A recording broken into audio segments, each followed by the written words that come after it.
আমি বললাম, বিশ্বাস করো ভাই, আমি তেমন কোনো কিছু করি নাই।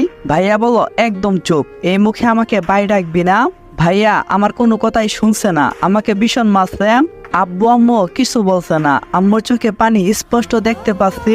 তখনই আমার ছোট্ট বোন নীলা আমার কাছে দৌড়ে আসলো আর আমাকে জড়িয়ে ধরে বলতে লাগলো, ছেড়ে দাও ভাইয়াকে, ছেড়ে দাও তোমরা। রফিক ভাই বলল, নেহা তুই সর, আজকে এই হারামজাদাকে মেরেই ফেলবো। নেহা বলল, না খবরদার, আমার ভাইয়ের গায়ে একটা আঘাতও করবে না।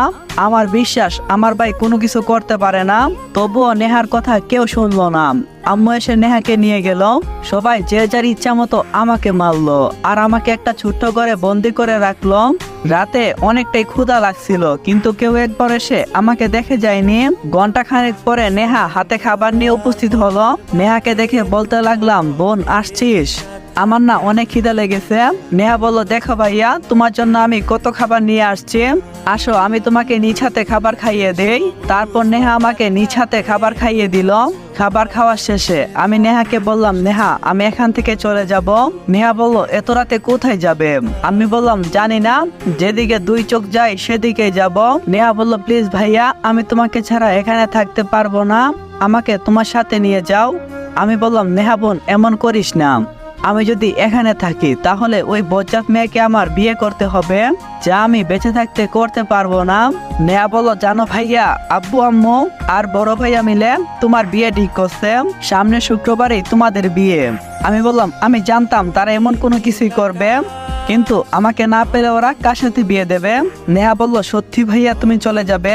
আমি বললাম, হ্যাঁ এখনই চলে যাব। নেহা শোন, তোকে একটা কাজ করতে হবে। নেহা বলল, কি কাজ? আমি বললাম, তুই ছাদের দরজাটা খুলে দে, কারণ সদর দরজা দিয়ে আমি যেতে পারবো না, কেউ না কেউ দেখে ফেলবে। নেহা আমার কথা মতো ছাদের দরজাটা খুলে দিল আর আমার কাছে এসে বলল, ভাইয়া খুলে এসেছি। ছোট্ট বোনের মাথায় হাত বুলিয়ে দিয়ে বললাম, ভালো থাকিস, আর হ্যাঁ এই নে আমার ফোন, ভাইয়া তোকে মাঝে মধ্যে কল দেব। নেহা বলল, আচ্ছা। অজরে কান্না করছে পাগলিটা।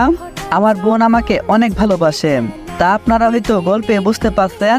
আমি আর বেশি দেরি করলাম না, ছাদের দরজা খোলা পেয়ে ছাদে উঠে গেলাম আর নারিকেল গাছ ধরে বেয়ে নিচে নেমে আসে সোজা দৌড় লাগালাম। গন্তব্য কোথায় তা আমি নিজেও জানি না। ছুটতে ছুটতে রেলওয়ে স্টেশনের সামনে আসলাম। মনে মনে প্ল্যান করলাম যে ট্রেনের টিকিট কেটে চলে যাব দূর অজানায়। পকেটে হাত দিয়ে দেখি মানি ব্যাগটা আনতে ভুলে গেছি। আমি কি এখন মানি ব্যাগ আনার জন্য বাসায় ফিরবো? না না, আমি এই মুখ তাদেরকে কখনো দেখাবো না। সামনের একটা বেঞ্চে গিয়ে বসলাম।